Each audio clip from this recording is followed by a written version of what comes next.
Hey guys, we're going to be starting our second day of notes for this unit. Today we're going to cover Buddhism, which can be seen as both a religion and a philosophy. And we will be looking at some of the similarities and differences that it has with Hinduism, which we covered last class. So unlike Hinduism, which did not have one single founder, Buddhism is founded by one man, and that man was Siddhartha Gautama.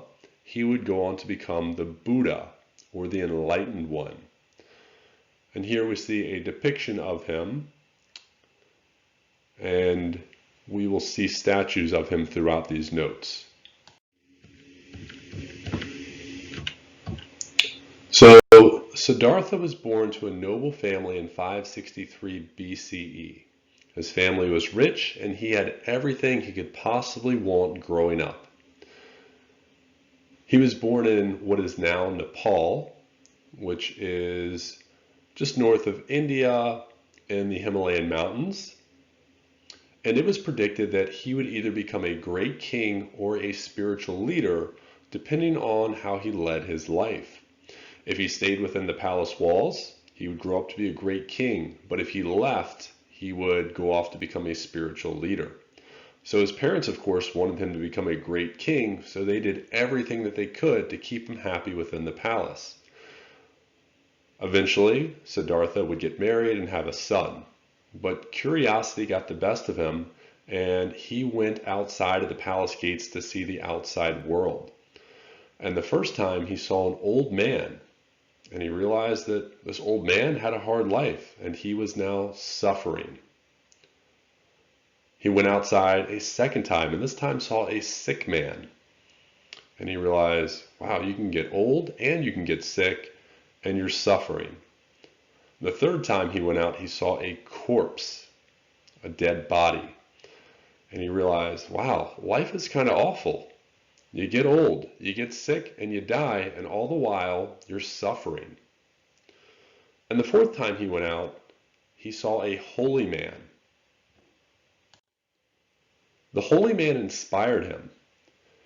Even though all of the suffering was going on around the holy man, it was like the holy man just kept trucking on, living his life. And Siddhartha thought to himself, hey, there's got to be something to this. And he would devote the rest of his life searching for enlightenment or wisdom.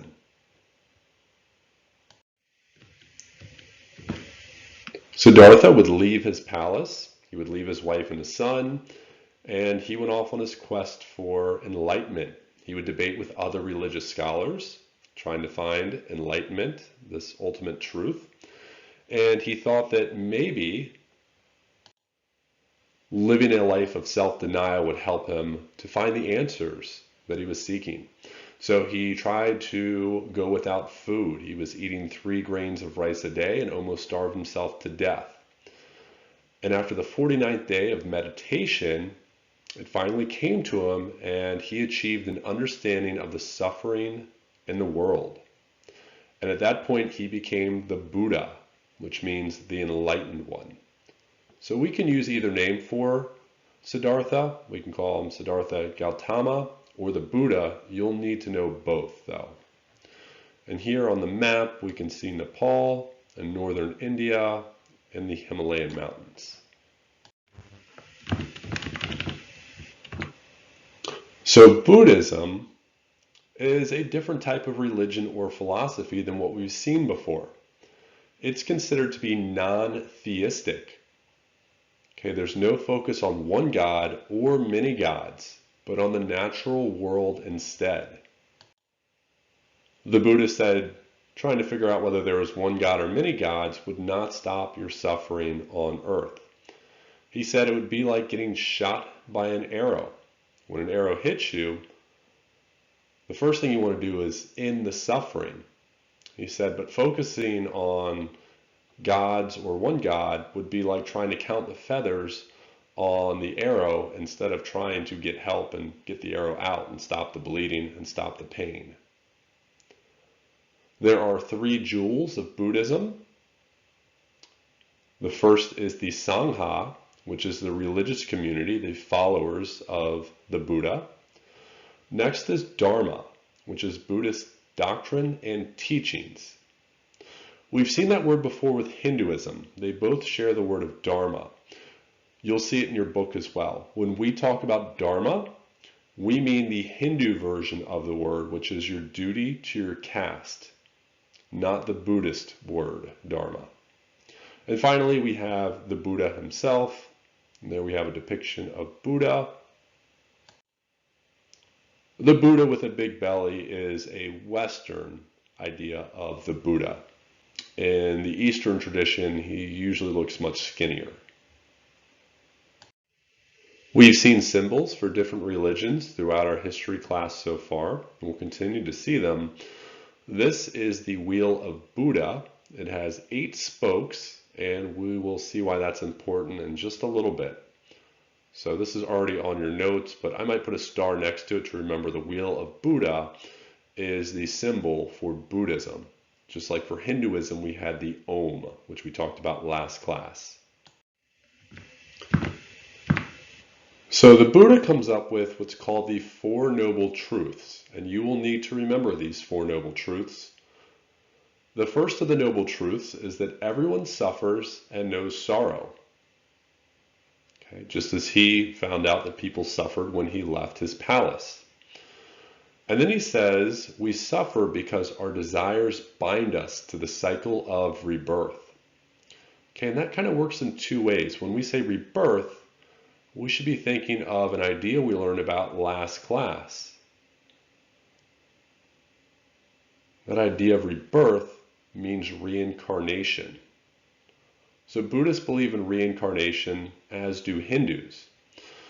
But this rebirth could also mean a rebirth of your desires. Okay? So for me, I've got a PlayStation 4. I've got plenty of games on it, but later next month, the PlayStation 5 is going to come out. And even though I'm happy with that PlayStation 4, well, the next best thing has come out, and now I desire the PlayStation 5.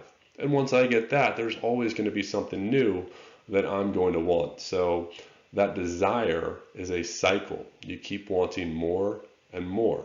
You're never really satisfied with what you have. That idea of suffering being a cycle can be seen in a larger scale as well.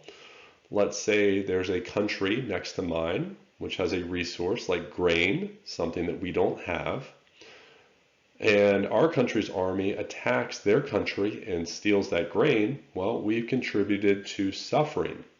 Even though we might be happy, now their country, their people are unhappy because they don't have grain, so they might starve, and also all those soldiers were killed while we tried to take that grain.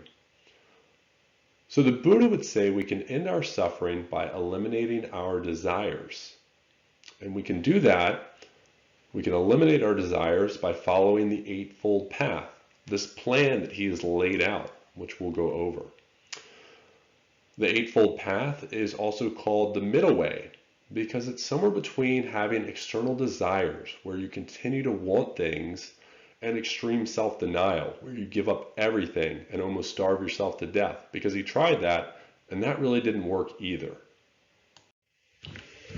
So you guys will need to remember all the parts of the Four Noble Truths. You do not need to remember each part of the Eightfold Path, just kind of the basic idea behind it. And the Eightfold Path is made up, of course, of 8 parts. The first, know the truth. The second, resist evil. The third, say nothing to hurt others, because if you say something to hurt somebody else, well, that causes them suffering. Respect life.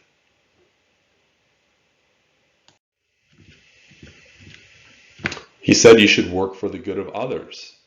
If you do good for others, it'll make you feel good as well, and it will end suffering for both parties. Free your mind of evil, and you can do that by controlling your thoughts, and you do that by practicing meditation. So the Buddha says that if you follow all of these points in his Eightfold Path, It will help you to control your desires and eliminate suffering in your life.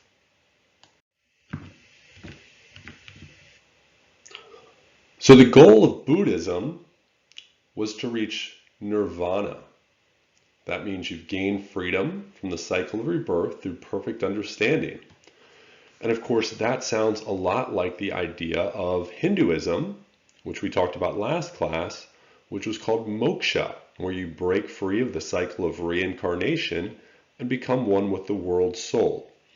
So Hindus believe in moksha, Buddhists believe in nirvana, but both have the same principle in mind. Like Hindus, Buddhists believe in reincarnation. When your physical body dies, your soul moves on to another physical body. But the big difference between Buddhism and Hinduism is that in Buddhism, they believe that anybody can achieve nirvana, regardless of what caste you were born into. And they would say a person's life depends on their actions, not their birth. So Buddhists reject the caste system that we find in Hinduism. Hindus say that only the top 2 castes can achieve moksha, and your life is dependent on your birth. Buddhists, just the opposite. Anyone can achieve nirvana, and whether you can do that or not depends on the actions that you perform in your life. So Buddhists will reject the caste system that we find in Hinduism. Most of the followers live in poverty. So this was a religion that caught on amongst the poor. And the teachings would be written down in the 1st century BCE. So in the picture below, we can see the caste system that was established in India. And the Buddhists were rejecting that system. So 2 key terms that you need to know. We've got stupas. These are dome-shaped Buddhist shrines, and they were usually built over the bones or relics of a holy person. Of course, a relic is an item that that holy person would have used. The stupa on the left would be found in the east, while the one on the right was probably found closer to India. We also have monks. Those are people who live apart from society and follow religious rules. So we have Buddhist monks. When we talk about Europe in the Middle Ages, we will also talk about Christian monks. For me, when I think of monks, Buddhist monks in particular, I think of the men who wear the bright orange robe. And in the movies that I always watch, they always knew Kung Fu and could fight against invaders. But that's not how all monks lived, just how I remember them.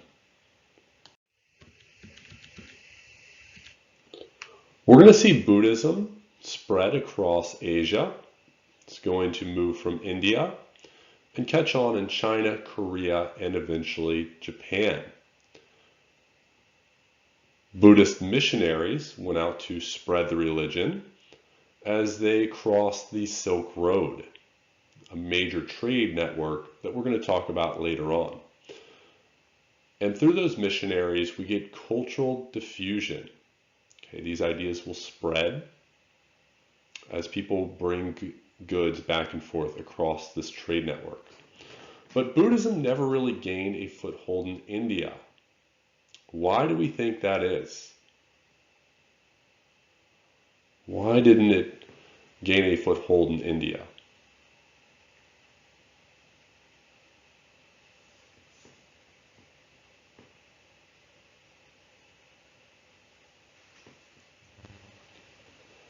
So you should be thinking, well, India had Hinduism, and Hinduism believed in the caste system, something that the Buddhists were against.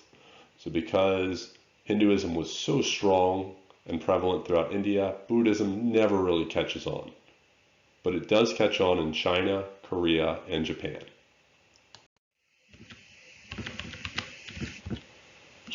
So as Buddhism spreads on the Silk Road and goes towards China, Korea, and Japan, it also branches out and we get 2 sects or groups of Buddhists.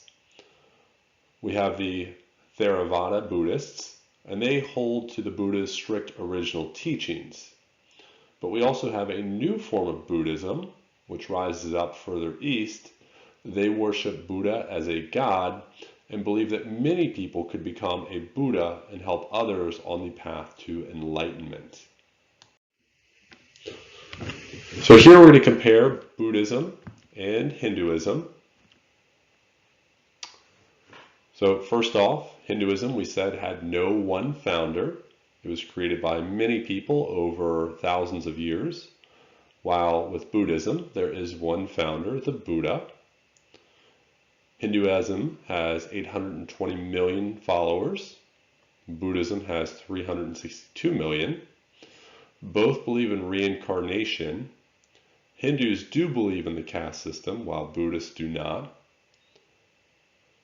Hinduism called their form of enlightenment moksha, and it was based on the caste system. Only the top caste could achieve moksha, while Buddhists believe in nirvana, and they would say that anyone, regardless of their caste, could reach nirvana, could reach the end of the cycle of rebirth through perfect understanding. And then at the bottom we see the two depictions of their symbols, the Om for Hinduism and the Wheel of Buddha for Buddhism. So here we have one last statue of the Buddha. We can tell it's the Buddha with his long ears. There's also a knot between his eyebrows. So make sure that you know what a statue of Buddha will look like, the idea of someone meditating. So with that, we are going to be done with notes for another day. And we'll continue on with the history of India next class, looking at their political system.